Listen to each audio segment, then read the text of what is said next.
প্রয়োজনে বেশি সময় আমি তোমার জন্য অপেক্ষা করেছি। ব্যাপারটা এমন না, আমি কখনো জানতাম না তুমি আর ফিরবে না।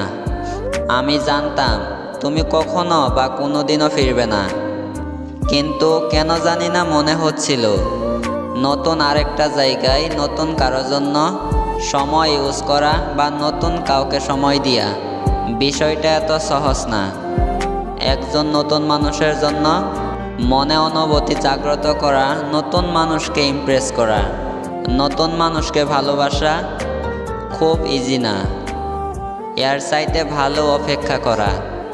কারোর জন্য নতুনভাবে ভালোবাসা জাগ্রত করা এত সহজ হবে না।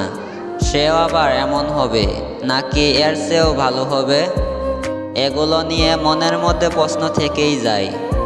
কিন্তু এভাবে নতুন আরেকজনের জন্য মায়া জড়ানো, ভালোবাসা কিংবা আবেগ সব কিছু মিলিয়ে হবে না, সম্ভব না। আমার কাছে মনে হয়েছে নতুনের চেয়ে পুরনো কারোর জন্য অপেক্ষা করা ভালো। সেজন্যই আমি তোমার অপেক্ষা করে যাচ্ছি। বুঝো, ভালোবাসি। वही है सूरतें अपनी